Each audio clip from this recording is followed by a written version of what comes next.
Okay, so we're back to the discussion of Dorothy Wordsworth in William's Tintern Abbey and how often Wordsworth is really criticized for basically just ignoring his sister who's sitting there with him as part of this scene, but she doesn't appear until she becomes kind of useful for him. And you can, accept that reading or not, or find some middle ground if you like. But structurally, it makes sense that at that point, he, again, in this poem about trying to preserve youth or understand the process of aging, that towards the end, he turns to his sister and really as a device for making kind of human linear time as cyclical as we possibly could. So sort of unraveling those two. He wishes for his sister a similar kind of poetic maturity or poetic mind that he himself has developed, even though he's lost that energy of youth. So Wordsworth just kind of generally is like really annoying for some people or really endearing because, and this is a good rule of thumb, if you're ever asked what a Wordsworth poem is about, it's about Wordsworth. That's pretty much all he ever wrote about, which sounds really arrogant, and it sounds like, oh, he just wishes for his sister to have the same kind of skills, or not even skills, but, same poetic vision as he's got. Well, how arrogant can you get? But that's sort of a misunderstanding of what Wordsworth was all about.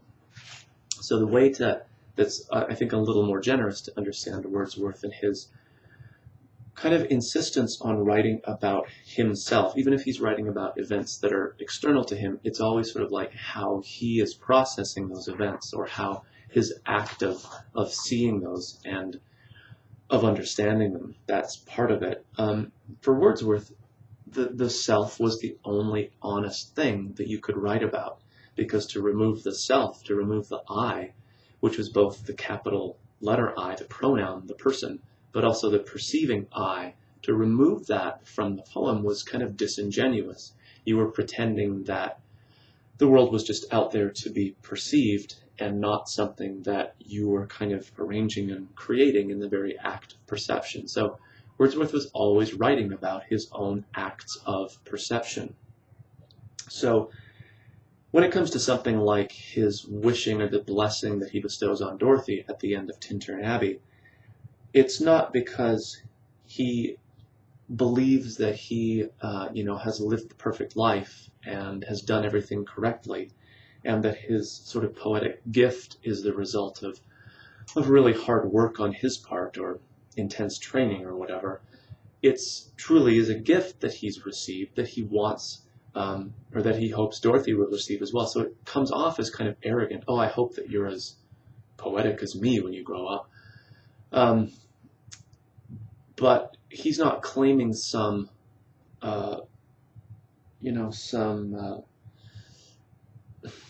success on his own part, or that his poetic insight is just the result of his own hard work. He really is understanding it as a blessing, as a gift of something that he's lucky to have, and so he wishes that his sister will be similarly lucky. And they're not that different in age, so it's not like he's talking to a young kid here.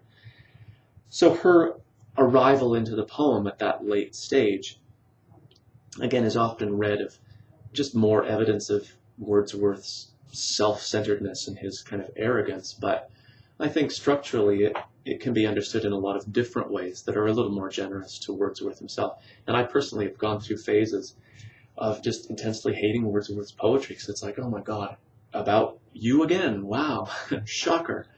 Like, how much more do I need to know about what you think of the world?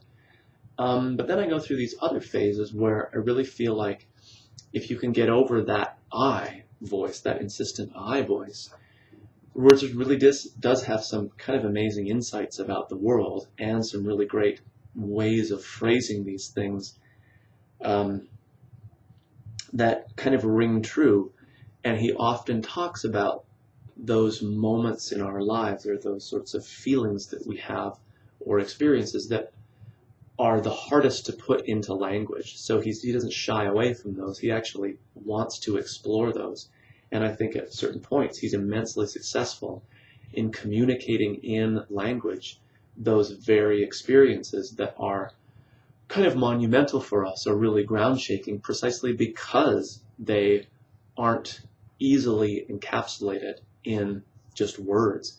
You know, you've had an experience that was really intense for you, whether it's good or bad or some combination probably of those things, and you want to tell somebody about it, and you do your best to communicate the story, and you can tell that they're like, oh, well, that's interesting, but it has no impact on them. So the process of that, of putting it into words, it really loses that impact. For me, in my more generous readings of Wordsworth, I find those moments where he's able to communicate a really important event or experience in his life in language that makes it impactful for me as well. I sort of, the hairs on your arm stand up. You have this sort of chill just from reading the words on the page, which is pretty amazing. So go through these love and hate kind of phases with Wordsworth. But it is useful to kind of understand his insistence on always talking about himself as really a mark of what he believed was the only honest thing that you could talk about, because that's what you knew. You couldn't pretend to know the world, or if you did, you had to always include yourself as the perceiver of that world. So when you talked about the world, you really had to talk about yourself perceiving it as the only honest thing to do, which is what Wordsworth did. So lots to think about as far as Tintern Abbey and Wordsworth's more kind of general philosophies about poetry and its ideals and aims.